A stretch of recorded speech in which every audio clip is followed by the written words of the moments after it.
Hello student, welcome to Educont. आज जिस chapter के बारे में हम बात करने जा रहे हैं वो बेहद इंपॉर्टेंट चैप्टर है। It is one of the most important topics we are gonna discuss today. आज जो हम डिस्कस करेंगे वो है आयोपैक नॉमेनक्लेचर। ये 11th और 12th दोनों में इक्वली इंपॉर्टेंट चैप्टर है, इंपॉर्टेंट टॉपिक है। ऐसे हम सीबीएसई, आईसीएसई या किसी भी बोर्ड्स में क्लास 11th में से पढ़ते हैं और ये आता है basics of organic chemistry, general organic chemistry, GOC के अंदर। तो चलिए आज हम शुरू करने जा रहे हैं IUPAC nomenclature of organic chemistry. तो आयोपैक नॉमेनक्लेचर की जब बात करते हैं, सवाल ये है कि आखिर ऑब्वियसली बड़े सारे मेरे इससे पहले का एक छोटा सा लेक्चर है जो आप जरूर देखें, जिसमें आप ऑर्गेनिक केमिस्ट्री कैसे शुरुआत की गई, कैसे बना, कितने तरह के ऑर्गेनिक कंपाउंड्स होते हैं, उनके बारे में बात करेंगे। उस लेक्चर में बात किया हुआ है। इस लेक्चर में हम डायरेक्टली नोमेनक्लेचर में चल रहे हैं। आप जानते हैं कि नोमेनक्लेचर करने की जरूरत हमें पड़ी because there are millions and millions of organic compound that exist in nature. तो we will start with organic chemistry. There is an organization called IUPAC और उन्होंने नोमेनक्लेचर का एक सिस्टम बनाया। बच्चों, इसमें एक छोटी सी बात है जो आप और मैं दोनों, हम दोनों को समझनी चाहिए कि एक्चुअली में हम यहाँ रूल्स पढ़ेंगे। उन रूल्स का क्यों नहीं होता, राइट? उन्होंने आयोपैक नोमेनक्लेचर के लिए कुछ रूल्स बनाए गए हैं, हमें उनको फॉलो कर कर उनके नाम रखने होते हैं, राइट? तो चलिए शुरुआत करते हैं। जैसे मैंने कहा कि आज हम आयोपैक नोमेनक्लेचर पढ़ने जा रहे हैं। तो आयोपैक का मतलब है international union of pure and applied chemistry. International union of pure and applied chemistry, जिसे आप आयुपैक नॉमेनक्लेचर हम पढ़ने जा रहे हैं। ठीक है जी, तो चलिए शुरू करें। इससे पहले कि आयुपैक नॉमेनक्लेचर शुरू करें, रूल्स में जाएं, सबसे पहले कार्बन नंबर के आधार पर कुछ नाम जैसे हम लिखते हैं उनके बारे में बात करेंगे। 1, 2, 3, 4, 5 एंड 6।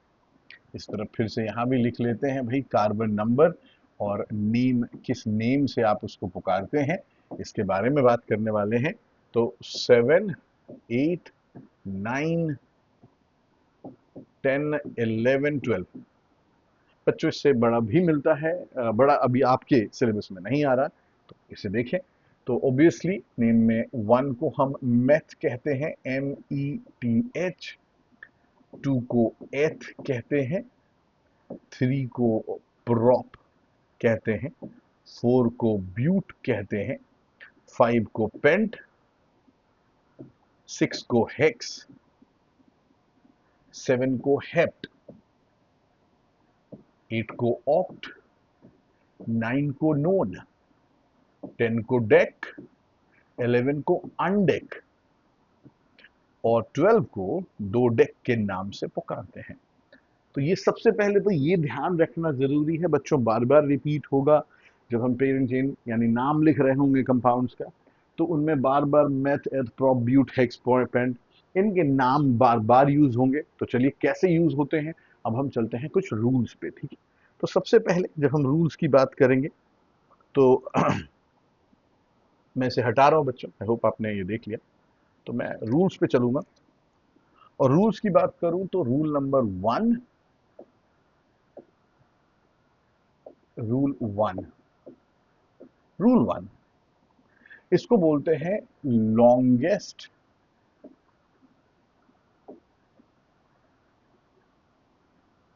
Chain rule, right? इसे क्या कहते हैं? Longest chain rule. इस रूल का मतलब क्या है? इसका मतलब सिंपल है, try to include maximum number of carbon atoms in the parent chain. ठीक है, try to include maximum number of carbon atom in the parent chain. Example देखेंगे और मैं हर बार एग्जाम्पल लेके समझाऊंगा, ध्यान दें। अब जैसे मैंने एक कंपाउंड बनाया CH3 CH2 CH CH2 CH2 CH3 CH2 CH2 CH3, मान लीजिए ये मेरा एक कंपाउंड है। अब अगर मेरे पास ये एक कंपाउंड है और अब मुझे ये जानना है कि लॉन्गेस्ट चेन या पेरेंट चेन किसे कहते हैं, तो समझे यहां अब हम सारी प्रोबेबिलिटीज चेक करेंगे। 1 2 3 4 5 6 7 1 2 3 4 5 6 1 2 3 4 5 6, तो हमने तीनों प्रोबेबिलिटीज देखी, राइट। और तीनों में हमें 7 ही लॉन्गेस्ट दिखा। एक इंपॉर्टेंट बात, इसमें बस एक सिंपल सा रूल है जिसे आप समझें, आप अपने स्टेप्स को रिट्रेस नहीं कर सकते। यानी आप अगर एक बार इस तरफ को गए तो आप वापस नहीं आ सकते। ऐसा नहीं कि 1 2 3 4 5 6 7 चलो फिर 8 9 कर लेते, नहीं, ऐसे नहीं कर सकते। आप इधर गए तो इधर गए, इधर गए तो इधर गए। हाँ, ये कोई नहीं कहता कि आप स्ट्रेट लाइन में ही चलेंगे, आप जैसे चलना है चलिए, but you have to go. आप रिट्रेस नहीं कर सकते, यानी अपने स्टेप्स वापस कदम पीछे लेके नहीं चल सकते, ठीक है जी। तो अब जब मैंने को दिखा कि ये भाई 7 है, तो मुझे समझ आया कि ये वाला जो हिस्सा यहां पर है, it won't be included in the parent chain, ठीक है जी। It is not included in the parent chain. Parent chain कौन है? ये है, ठीक है जी। एक बात समझ आए बच्चों, एक बात बता दूं मैं आपको, वो चीज जो पेरेंट चेन का हिस्सा नहीं है उसे हम सब्स्टिट्यूएंट के नाम से जानते हैं। क्या कहते हैं? सब्स्टिट्यूएंट, ठीक है जी। तो पेरेंट से सब्स्टिट्यूएंट, अब सब्स्टिट्यूएंट क्या है? मैंने कहा एन एटम और group of atoms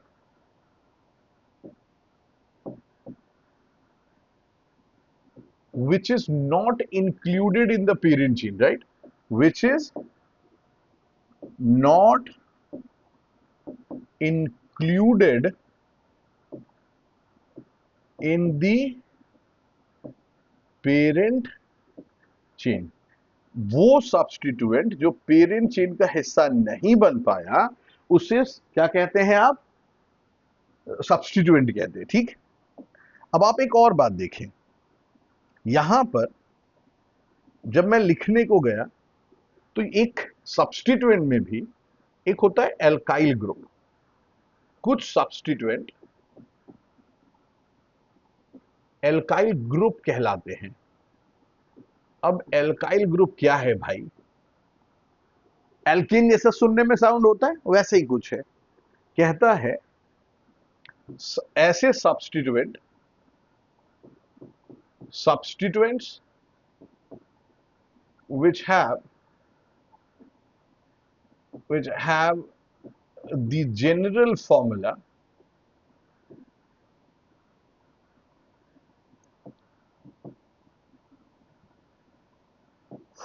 of CnH2n+1।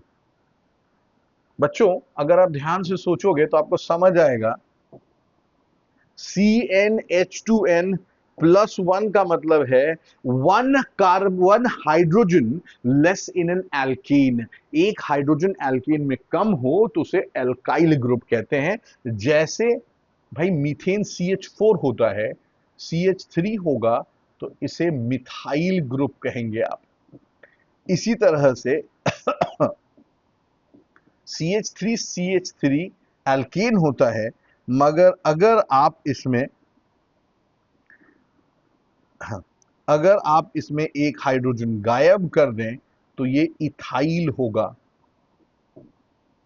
ऐसे मिथाइल, इथाइल, प्रोपाइल, ब्यूटाइल, ऐसे हम सब्स्टिट्यूएंट्स के नाम लिखते हैं, ठीक है। तो चलें आगे, अब देखें कि इनका नोमेनक्लेचर कैसे करते हैं। तो सबसे पहले हमने अभी जो सीखा वो है लॉन्गेस्ट चेन रूल, जिसमें हमने सबसे पहले कार्बन नंबर को इंक्लूड किया। कोई दिक्कत है यहां तक? आई होप आप मेरी बात समझ गए हैं। तो चलिए अब चलते हैं रूल नंबर 2 पे। तो रूल नंबर 2 क्या कहता है? मैं इस कंपाउंड को बचा कर रखूंगा क्योंकि इसी का नोमेनक्लेचर करने जा रहे हैं, और बची हुई चीजों को मैं यहां से हटा रहा हूं ताकि मैं रूल नंबर 2 पे भी आई होप अच्छा बच्चों जब भी पढ़ें पहले समझें और उसके बाद नोट्स जरूर बनाया कीजिए, ठीक है, बहुत जरूरी होता है, नोट्स आपके लिए होता है, तो प्लीज नोट्स जरूर बनाइए। तो चलिए देखें, अब मैं बात कर रहा हूं रूल नंबर 2 की, राइट। तो रूल नंबर 2, सॉरी, रूल 2। अब रूल 2 क्या है, तो वो है लोएस्ट लोकेंट। बहुत सिंपल सी बात नहीं लग रही आपको, नाम से ही समझ में आता है। लोएस्ट मतलब सबसे कम, लोकेंट यानी लोकेशन। तो if a substituent is present, if a substituent is present in a compound,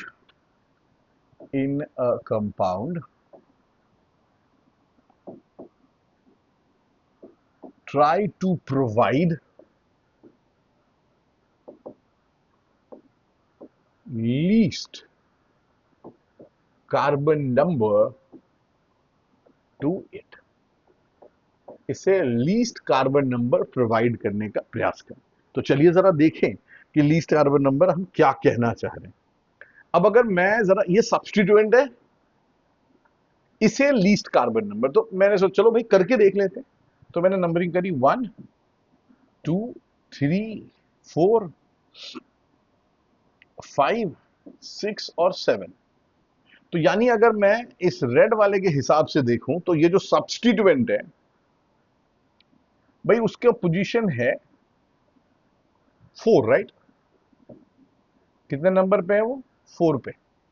चलिए एक दूसरे तरीके से भी इसको नंबरिंग कर कर देखते हैं कि क्या हिसाब किताब होता है। तो मैंने बोला नहीं, अब इस बार मैं इधर से करूंगा, 1 2 3 4 5 6 7। भाई यहां पर भी ये तो 4 पे ही है। जब दोनों तरफ से बराबर हो जाए तब तो आप कहीं से भी कर सकते हैं। ऐसे मान लीजिए मैं इसमें थोड़ा सा चेंज कर देता हूं ताकि आप बेहतर इसको समझ पाएंगे। मैं इसको यहां से मैं कंपाउंड बदल देता हूं, ठीक। तो चलिए इसके कंपाउंड को बदल करके थोड़ा सा इसको देखें समझें। अब मान लीजिए इस बार जो मैंने कंपाउंड लिया वो कुछ ऐसा है, CH3 CH2 CH CH3 CH2 CH2 CH3, right. तो किसी ने पूछा भैया इसमें सब्स्टिट्यूएंट कौन है? Obviously this is the longest chain substituent CH3 है, राइट। तो सब्स्टिट्यूएंट कौन है भाई? ये हमारा सब्स्टिट्यूएंट है, राइट। अच्छा एक कार्बन का है तो इसका नाम क्या होगा? मिथाइल होगा। मैंने बस ऐसे ही लिखा है। अब अगर नंबरिंग की बारी आई तो मैंने बोला मैं तो मेरा मन कर रहा है इधर से नंबर करने को, कि मैं इधर से नंबर करूं। तो पहले मैंने इधर से नंबर करा, 1 2 3 4 5 एंड 6। तो मुझे मेरा जो मिथाइल ग्रुप है वो कितने नंबर पे है? सॉरी 4 पे है। वो कितने नंबर पे है? 4 पे है। तो वो 4 पे है। अब अगर मैंने बोला नहीं मैं दूसरी तरफ से करूंगा, तो ठीक है भाई, 1 2 3 4 5 6। यहां मिथाइल ग्रुप कितने नंबर पे है? 3rd पे। मैंने क्या लिखा था? If a substituent is present, it has to be provided with the least carbon number। उसे least carbon number देना जरूरी है। यानी अगर इन दोनों की बात करें तो इन दोनों में अगर कोई सही है तो वो ये सही है और ये गड़बड़ है, क्योंकि वो 4 पे है और वो 3 पे है, ठीक है। अच्छा इससे पहले कि हम नाम लिखें मैं आपको एक छोटी सी चीज और बताऊं। ये आयोपैक नेम जो अभी हम लिखने जा रहे हैं कुछ कंपाउंड्स के, मैं बदलता रहूंगा जैसे जैसे नए नए रूल्स आएंगे, उसमें चीजें जो ऐड होती हैं वो हम लिखेंगे। लेकिन अभी के लिए इतना समझें कि जब मैं आयोपैक नोमेनक्लेचर की बात कर रहा हूं तो इसमें आएगा सबसे पहले सब्स्टिट्यूएंट्स,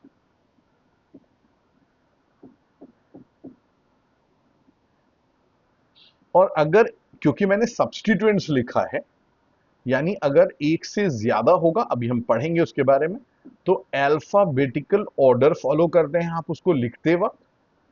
इसके बाद इसमें आएगा पेरेंट चेन, जितने भी कार्बन नंबर का होगा, और उसके बाद आएगा ANE। तो अब अगर मैं इसका नाम लिख रहा हूं तो मुझे देखा 3 पे है पहले सब्स्टिट्यूएंट, क्या नाम है भाई, कौन है, मिथाइल है। तो 3 मिथाइल लिख लिया।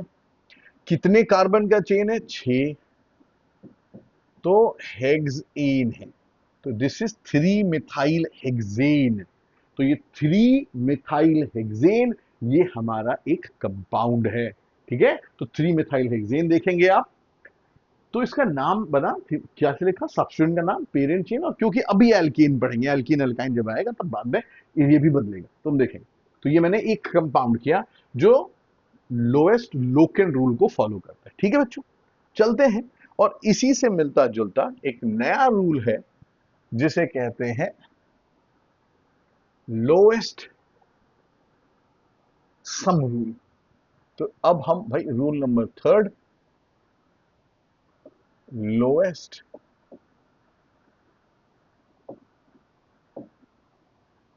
सम रूल पढ़ने जा रहे हैं। सिंपल है, if more than one substituents are present in the compound, in a compound,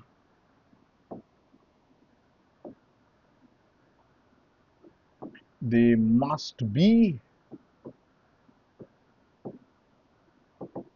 provided such positions in the chain so that the sum of their positions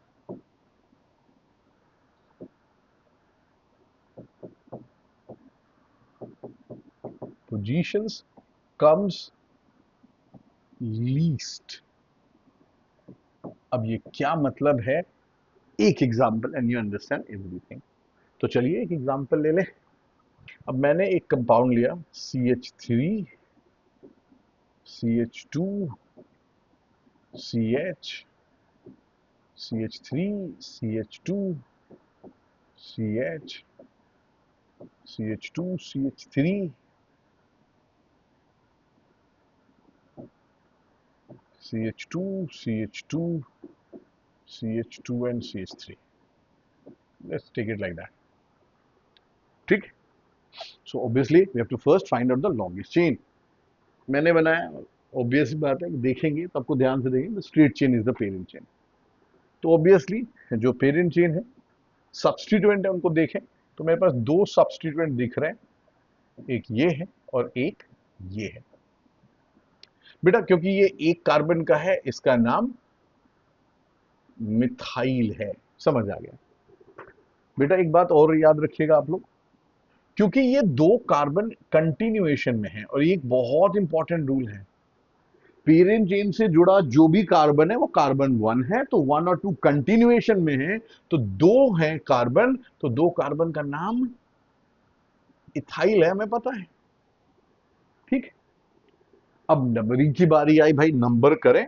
तो चलिए देखते हैं बेटा, लोएस्ट सम रूल और लोएस्ट लोकेन रूल ऑलमोस्ट एक ही तरह से काम करता है।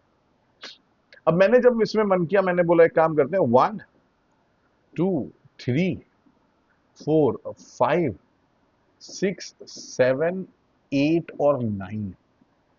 तो यार अगर मैं इसमें, अगर आप देखें बच्चों, तो तीसरे नंबर पे एक मिथाइल है और 5वें नंबर पे ये है। तो अगर मैं पोजीशंस को जोड़ूं तो 3 + 5 8 हो जाता है। लेकिन अगर वहीं पर अब मैं नंबरिंग बोलूं ना, मैं इधर से करता हूं, करो भाई देखो। तो 1 2 3 4 5 6 7 8 और 9। भाई 9 तो दोनों तरफ से फिक्स है। द ओनली डिफरेंस इज कि अब जब मैं इस तरफ से चला तो मेरा पहला कंपाउंड सब्स्टिट्यूएंट 5वें नंबर पे है और दूसरा है 7वें पे। भाई जोड़कर हो गया 12। तो समझ आया कि भैया ये तो हो गया हमसे गलती, 12 नहीं हो सकता, 8 वाला राइट है। तो बोला ठीक है, तो 8 वाला राइट है तो नाम लिखो। अब जब नाम लिखे आपको याद होगा मैंने क्या लिखा था कि प्रीफिक्सेस यानी जब सब्स्टिट्यूएंट्स लिखते हैं तो नाम लिखते हो, नंबरिंग जैसे भी हो, मिथाइल इथाइल जहां पे जिस पोजीशन पे हो, ये बिल्कुल तय नहीं है कि मिथाइल पहले आना चाहिए इथाइल बाद में या इथाइल पहले में, ऐसा कुछ नहीं होता। आपको लोएस्ट सम देखना है, नाम लिखते वक्त बस इसका ख्याल रखना है कि जो अल्फाबेटिकल ऑर्डर में पहले आता है उसे लिखेंगे। तो नाम में ई है और ये एम है, ऑब्वियसली ई पहले आएगा, तो इथाइल लिखेंगे। और नाम किधर से है, ग्रीन वाले से है। देखिए इथाइल दूर है, उसके बावजूद भी मैं पहले इथाइल ही लिख रहा हूं। तो क्या नाम हो गया, 5 इथाइल, 7 पे क्या लगा हुआ भाई, मिथाइल, 7 मिथाइल। और कितने का चेन है, 9 का, तो हो गया नॉन ANE, बहुत सिंपल। तो 5 इथाइल 7 मिथाइल नोनेन, ये इसका नाम है ना, बहुत सिंपल है। चलिए इसी में थोड़ा सा चेंज करेंगे बच्चों, ये तो नॉमेनक्लेचर सीख लिया आपने, मैं इसी कंपाउंड में थोड़ा सा बदलूंगा और इसको बदल करके थोड़ा सा चेंज करेंगे और देखते हैं उसका नॉमेनक्लेचर कैसे होता है। उसमें एक छोटी सी नई चीज मैं ऐड करना चाहूंगा आपके लिए और देखते हैं उसको कैसे हम और आप उसको समझते हैं। तो मैंने क्या किया भाई, यहां पर एक एच जो चाहिए था मेरे को, मैंने उस एच को हटा दिया और मैं अब इसमें कंपाउंड में थोड़ा सा खेल करूंगा भाई, और इसमें ऐड करेंगे एक और CH3 का, ठीक है जी। और अब जब नंबरिंग की बारी आएगी देखिएगा चीजें कैसे थोड़ा थोड़ा बदलता है, उसको समझेंगे, जरा देखते हैं क्या बदलेगा, अभी समझेंगे। तो जब अब नंबरिंग की बारी आई तो अब मैंने बोला मैं चलो मैं तो इधर से ही नंबर करूंगा भाई, तो ये तो 3 4 ऐसे। तो अभी सब्स्टिट्यूएंट के नाम पे मेरे पास कितने हैं, 3 है। और याद रखें बेटा 2 है, ये भी मिथाइल ही है राइट।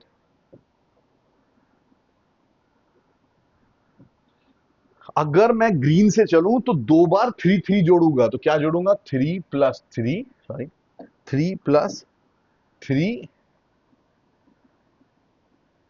प्लस सब्स्टिट्यूएंट कितने पे, 5। तो कितना हो गया भाई, चलिए जोड़े ना जोड़े ऑब्वियसली आप देख सकते हैं कि ये 11 बन रहा है।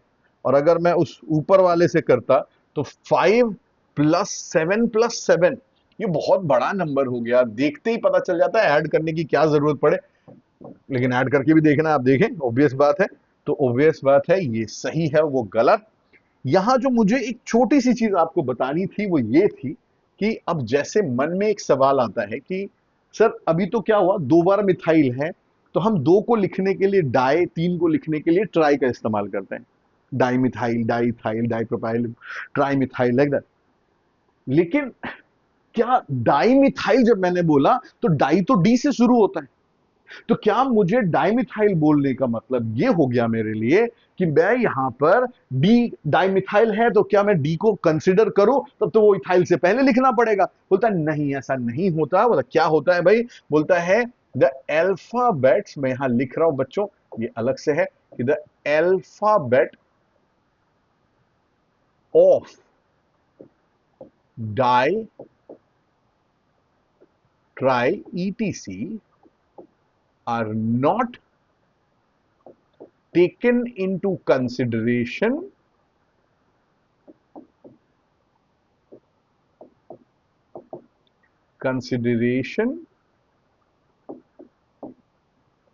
while comparing alphabetical order of substituents, right? Alphabetical of substituents, यानी मुझे डाई नंबर है, नाम नहीं, नाम तो मिथाइल का M ही है, इथाइल का E, तो अभी भी इथाइल ही पहले आएगा। तो अब अगर मैं नॉमेनक्लेचर लिख रहा होता तो मेरा नॉमेनक्लेचर होता 5 इथाइल, ठीक है जी, 5 इथाइल कितने नंबर पे है, 3 पे। तो ऐसा नहीं है कि एक ही बार लिखेंगे, 3,3 डाई मिथाइल, ठीक है। और 9 है तो नोनेन तो भाई जो पहले था सो अभी भी है, नंबरिंग उतनी है। एक छोटी सी बात जो मैं जो बताऊं आपको बताना चाहूंगा वो ये है कि जब भी कभी नंबर और लेटर्स के बीच में, नंबर और लेटर्स के बीच में डैश से रिप्रेजेंट करते हैं आप, उसी तरह से नंबर्स और नंबर्स के बीच में कॉमा लिखते हैं आप, ठीक। दूसरी बात, नोमेनक्लेचर करते वक्त only the first letter should be an capital letter, सभी स्मॉल लेटर्स होते हैं। तीसरी बात, कभी भी इनके नाम के बीच में गैप नहीं होता। तो जब आप नाम जैसे डाइमिथाइल नोनेन है, आप देखेंगे बुक्स में वो कंटिन्यूअस लिखा रहता है, गैप्स नहीं होते। पर हम जब हाथ से लिख रहे हैं, हल्का गैप कर देते हैं तो समझ आ जाता है कि अच्छा जी नोनेन है, यहां से शुरू हो गया। कर सकते हैं पर इतना छोटा कि वो गैप की तरह ना दिखे, ठीक है, तो ध्यान रखिएगा। तो ये है, हमने देखा एक और कंपाउंड जहां एक से ज्यादा सब्स्टिट्यूएंट होने पर क्या होता है। मैं तीसरा एग्जांपल लेने आ रहा हूं बच्चों, यहीं पर से हटाऊंगा क्योंकि इसी से रिलेटेड है। तो मैं अभी इसको, चलिए मैं इसको पूरा हटा ही देता हूं यहां से। तो ऑब्वियसली एक नए स्क्रीन पे चलते हैं और मैं एक एग्जांपल लेने जा रहा हूं। चलिए देखते हैं, एक एग्जांपल ले रहे हैं और क्या नई बात सीखने को मिलती है इसमें, चलिए देखते हैं।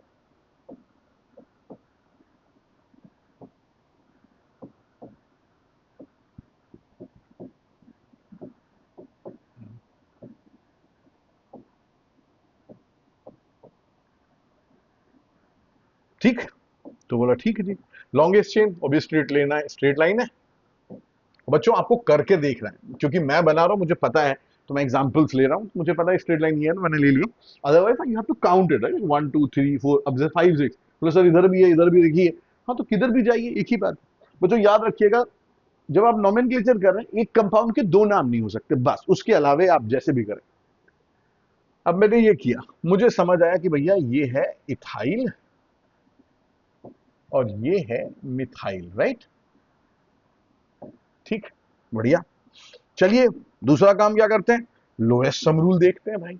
तो मैंने लिखा 1 2 3 4 5 और 6, तो ठीक, यानी कितने कितने नंबर पे है, 3 पे और 4 पे है, 3 पे 4 पे, टोटल मिलके 7 हो रहा था, बढ़िया। मैंने बोला ना अब मैं उधर से चलूंगा, चलो भाई उधर से भी चलो। तो मैं चला इधर से, 1 2 3 4 5 और 6, लीजिए। अब इधर से गए तो दिखा गया यार ये तो फिर गड़बड़ है, क्योंकि यहां भी 3 और 4 ही है और 7, अब तो फंस गए, है ना। अब इसके लिए एक रूल है और उसी को बताने के लिए मैंने एग्जांपल लिया, वो याद रखें कि इफ, अब मैं इसे यहां लिख दूं, चलिए मैं इसे इधर लिख देता हूं, नाम तो लिख ही लेंगे। तो इफ, अब बेटा इसको ना, ये सब उसी रूल के अंदर के जो छोटे छोटे एडिशन रूल्स हैं, एडिशनल रूल्स, वो लिख रहे हैं। If lowest sum rule comes equal from both sides, then the substituent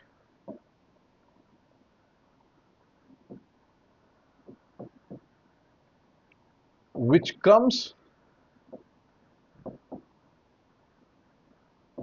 first in alphabetical order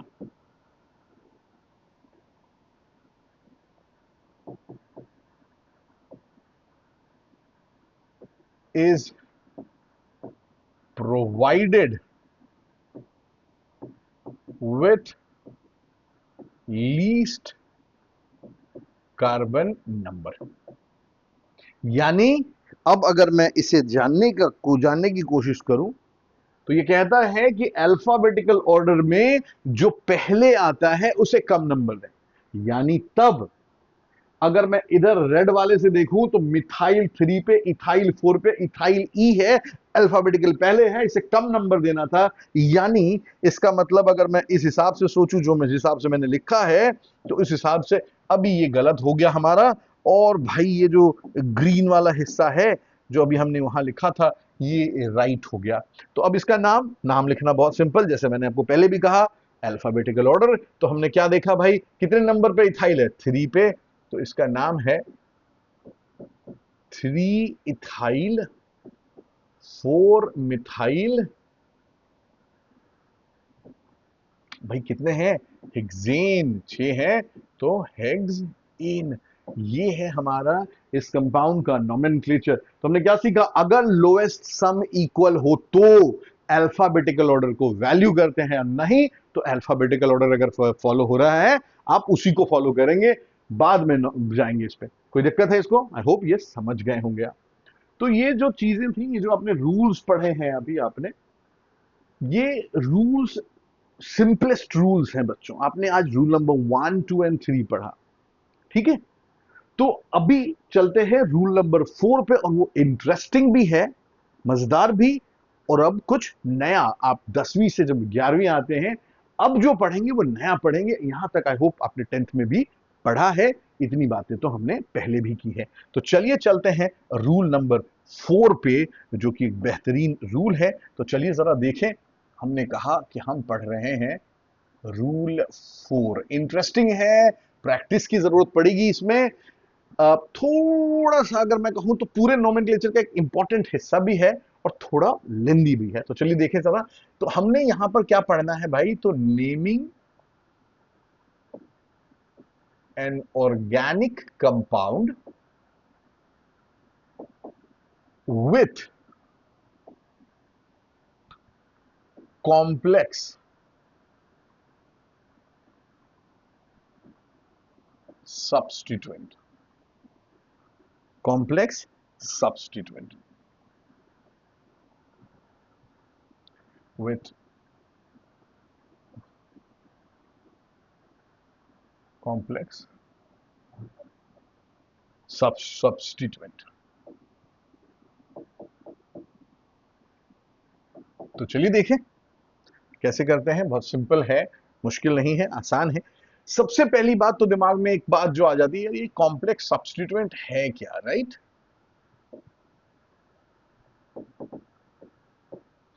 बच्चों इसको समझाने के लिए मैं पहले एक एग्जांपल लेता हूं, उसके बाद अपने आप दिखेगा क्या है, ठीक है। तो लेट्स टेक एन एग्जांपल। मैंने लिया CH3 CH2 CH2 CH CH2 CH CH2 CH3 CH CH3 CH3 CH2 CH2 CH3।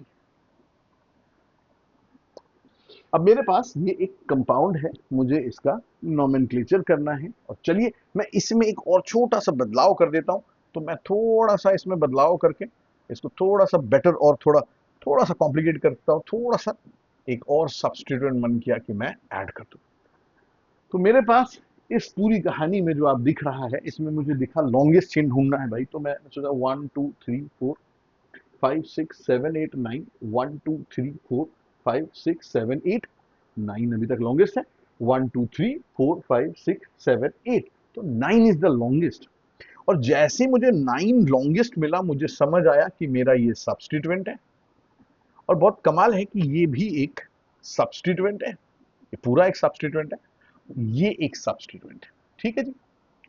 इन दोनों को तो बड़े मजे से हमने पहचान लिया कि भैया ये है मिथाइल, एक कार्बन का था, और ये है इथाइल, राइट। और फिर हमने देखा, अब इसकी बारी। मैंने याद है, मैंने बच्चों शुरुआत में अभी थोड़ी देर पहले आपसे एक बात शेयर की थी। मैंने कहा था the carbon atom which is directly attached to the parent chain is always taken as 1। So this is 1। अब मैं फंस गया, किधर जाऊं, मैं एक साथ तो कर ही नहीं सकता। तो मैंने सोचा लॉन्गेस्ट देखूंगा, लेकिन किस्मत से यहां दोनों तरफ बराबर है, तो लॉन्गेस्ट की बात नहीं आएगी। तो यहां देखा कि अरे ये तो छूट गया, हमारा काउंट ही नहीं हुआ। यानी अब ये क्या है, ये पूरा एक सब्स्टिट्यूएंट है, और उस सब्स्टिट्यूएंट में ये एक सब्स्टिट्यूएंट है। तो कॉम्प्लेक्स सब्स्टिट्यूएंट क्या है, substituent which have their own substituent, right. एक ऐसे सब्स्टिट्यूएंट जिसके खुद के सब्स्टिट्यूएंट हो उन्हें कहते हैं कॉम्प्लेक्स सब्स्टिट्यूएंट। पहली बात, अब दो तीन बातें इनके नोमेनक्लेचर के बारे में। पहली बात, there is nothing special about complex. ऐसा नहीं है कि अरे कॉम्प्लेक्स आ गया उसका नाम सबसे पहले लेंगे, नहीं, ऐसा कुछ नहीं कर रहे।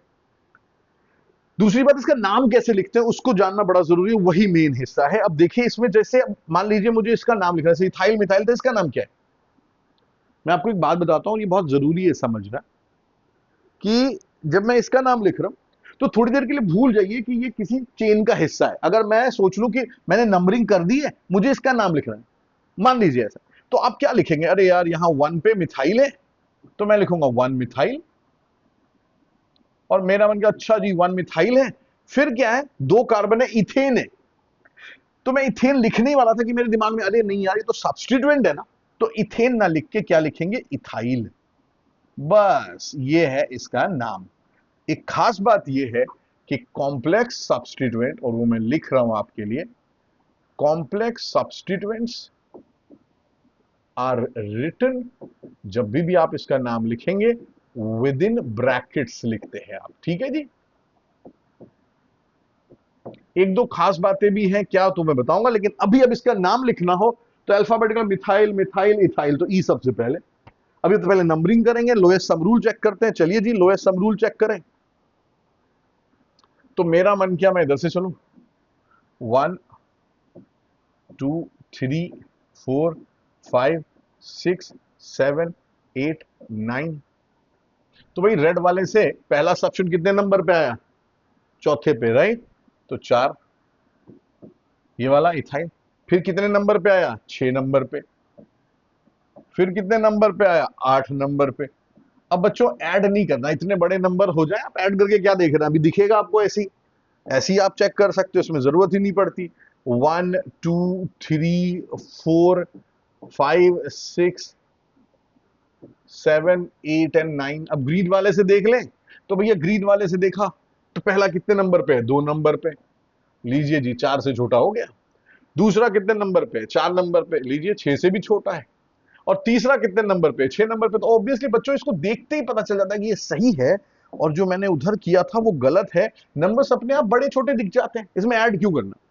ऐसे करना है करें, ना सच्ची ऐड करते रहे, लेकिन ऐसी जरूरत की है नहीं। बात देख के पता चल जाता भाई कि कौन छोटा कौन बड़ा। तो मुझे पता चल गया कि मेरा नोमेनक्लेचर सिस्टम में रेड वाला गड़बड़ है, ग्रीन वाला सही है। और आप जब भी प्रैक्टिस करें नोटबुक पे पेंसिल से करें, और जो गड़बड़ हो जाए उसको हटा दें। कंफ्यूजन क्रिएट रखने के लिए नहीं है, मैं सिखाने के लिए मैंने लिखा रेड से। पेंसिल है, मिटा दिया, तो बच्चा क्या, जैसे भाई चलिए मिटा के देखते हैं भाई। मुझे एहतियात से मिटाना पड़ेगा क्योंकि मेरा इरेजर बहुत बड़ा है, लेके जाता है तो पता नहीं क्या क्या मिटा मिटा दे। तो भाई चलिए थोड़ा थोड़ा करके मैंने आपकी मदद करी और हमने इसको मिटा ही लिया आखिरकार। तो देखिए अब आपको बहुत साफ दिख रहा है, मुझे ग्रीन इसको रखने की जरूरत नहीं, मुझे पता है कि मेरा सही है, तो मैंने इसको हटा दिया और अब बड़े साफ तरीके से दिखता है कि मुझे ग्रीन ही फॉलो करना है। हटाना जरूरी है, राइट। देखने वाले को भी कंफ्यूजन ना हो और आपको भी नहीं होना चाहिए।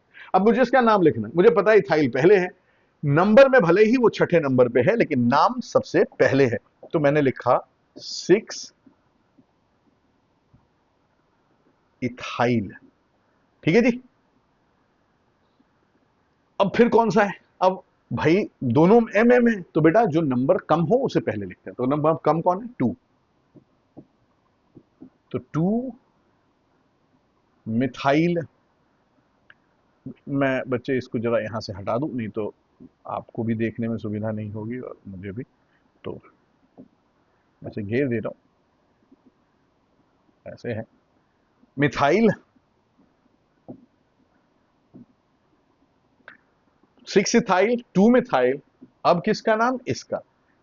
4 डैश ब्रैकेट, क्या नाम है? 1 मिथाइल इथाइल, ब्रैकेट बंद। और पेरेंट्स इनका नाम कितने हैं? 9। तो नो नीन, दैट इज द नेम, ठीक है।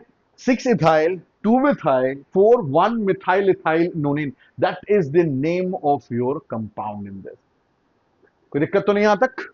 आई होप आप इसे समझ गए हैं। तो चलिए मैं इसे यहां से हटा दूं, पूरा ही हटा रहा हूं यहां पर से, और मैं एक दो एग्जांपल लूंगा। आज कॉम्प्लेक्स सब्स्टिट्यूएंट तक ही सीख रहे हैं, तो चलिए एक एग्जांपल लेते हैं और उससे और एक दो बातें क्लियर करते हैं, जैसे CH3, CH2, CH,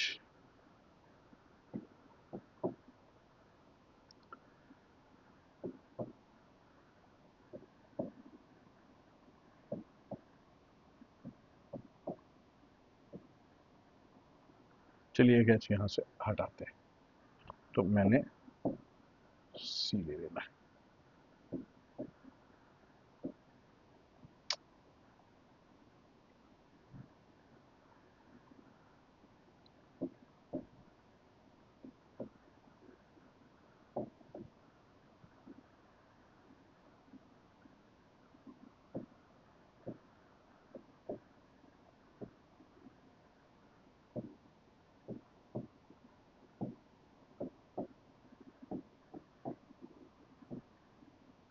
ठीक है जी,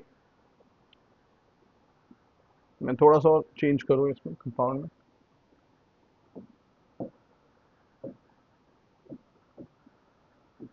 अब बच्चों, इस कंपाउंड को अगर देखें तो मेरा जो लॉन्गेस्ट चेन मुझे नजर आ रहा है वो स्ट्रेट लाइन ही है। और अब अगर मैं इसमें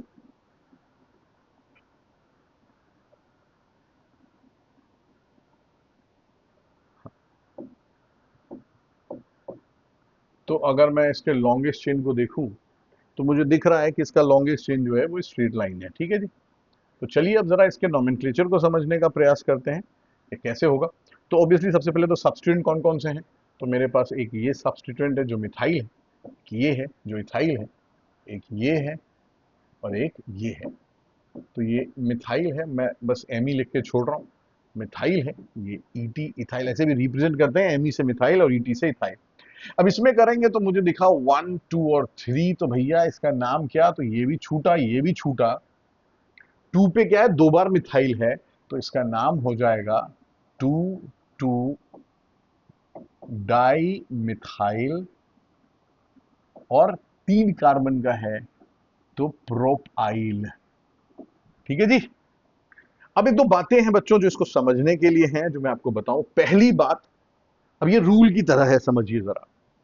रूल ये है, अभी तक मैंने आपको क्या कहा था कि the alphabet of di tri etc is not considered during an alphabetical order. Complex को छोड़कर कॉम्प्लेक्स में कंसिडर किया जाता है। सो ऑब्वियसली इस फिर वही एडिशनल रूल है, the alphabet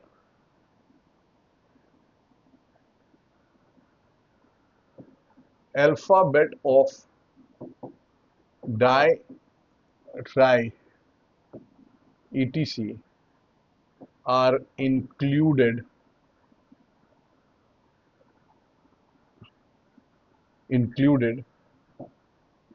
of complex substituent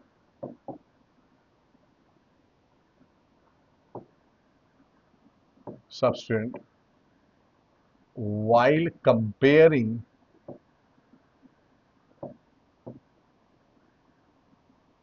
alphabetical order of substituents, right?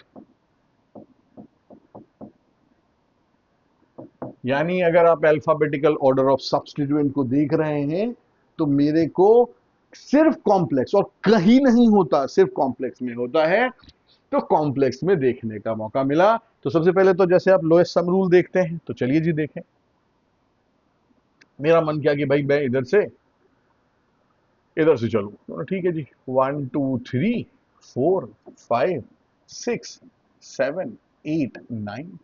चलिए देखिए, बार बार 9 ही बन रहा है रैंडमली बना रहा हूं मैं। तो 9 है, पहला क्या है भाई, 3 पे है, दूसरा कितने नंबर पे है, 5 पे है, तीसरा कितने नंबर पे है, 6 पे है, और चौथा 7वें नंबर पे। जो भी सम होगा अभी देखेंगे।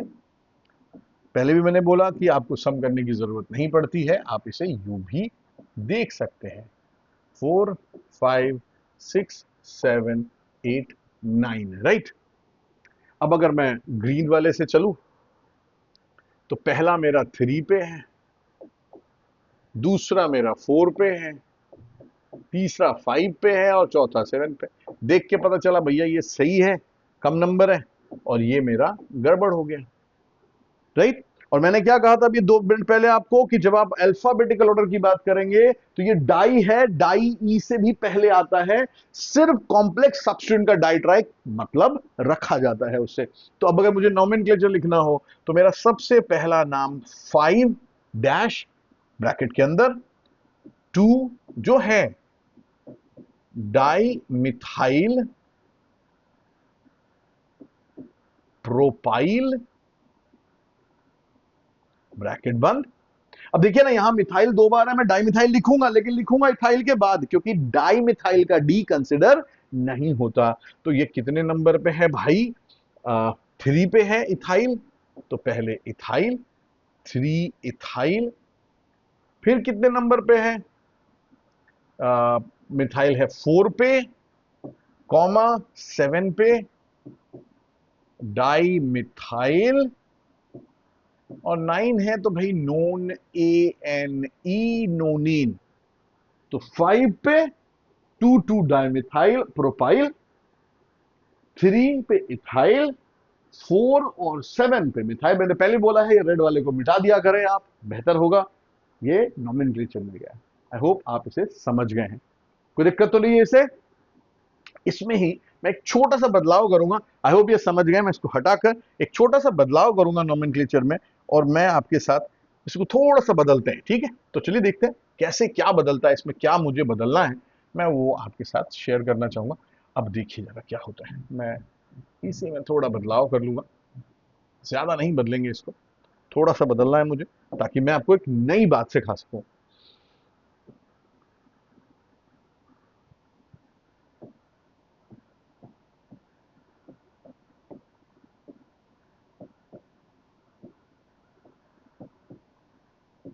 बच्चों अगर आप ध्यान से देखो तो अब ये फिर से मेरे पास एक सब्स्टिट्यूएंट है, राइट। और इसकी खास बात ये है कि अगर मैं इसका नाम लिखने जाऊं तो ये भी एग्जैक्टली वही होगा, 1 2 3। तो ये और ये मेरा सब्स्टिट्यूएंट इंक्लूड नहीं हुआ, एग्जैक्टली वही है, 2 2 डाइमिथाइल प्रोपाइल। अब उसमें मुझे बताना क्या है, नया क्या है। नॉमेनक्लेचर तो लिख लिया हमने, नंबरिंग भी देखें तो ऑब्वियसली मैंने पोजीशन भी वही किया है, तो नंबरिंग में ऑब्वियसली रेड वाला गलत गलत होगा अभी भी, क्योंकि आफ्टर ऑल मेरे को क्या फायदा, सब्स्टिट्यूएंट तो मैंने कुछ हटाया नहीं, पोजीशन मैंने बदला नहीं, तो जो सब्स्टिट्यूएंट था अब मैं बस रेड वाला हटा देता हूं ताकि आपको देखने में दिक्कत ना होती हो। तो मैंने उसको थोड़ा थोड़ा, यही है हमारा, मेरा इरेजर बहुत बड़ा है, क्या क्या उड़ जाता है इसमें से। चलिए देखें तो, हाँ ये लाइन चली गई यहाँ पर से,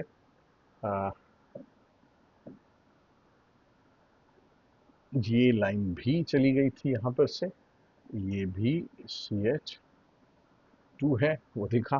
तो ये हमारा एक कंपाउंड है। अब इसमें बस एक छोटी सी रूल, जो छोटी सी बात जो मुझे बतानी है आपको, वो ये है कि अगर कोई ऐसा कॉम्प्लेक्स सब्स्टिट्यूएंट जिसके नाम में पहले से डाई ट्राई है ना, डाई मिथाइल प्रोपाइल डाई। अब 2 बार है तो क्या लिखूं, डाई बाहर लिखकर फिर डाई लिखूं? नहीं, ऐसा नहीं होता।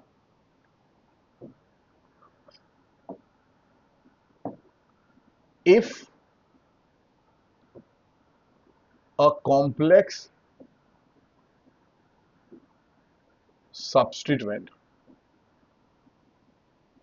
has name starting with di, tri, etc are present more than once in a compound, then we use bis tris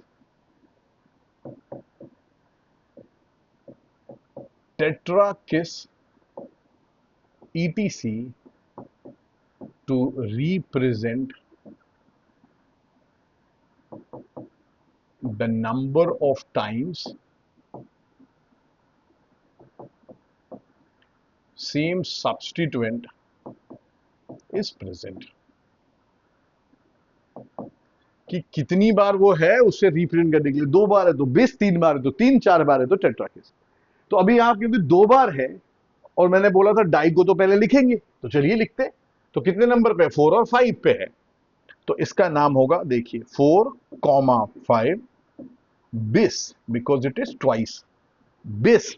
और अब फिर से वैसे ही जैसे लिखा गया है नाम, उसमें कोई टेंशन ही नहीं, डाई मिथाइल प्रोपाइल, ब्रैकेट बंद, अब फिर मिथाइल इथाइल मिथाइल पहले आता है जी, तो 3 इथाइल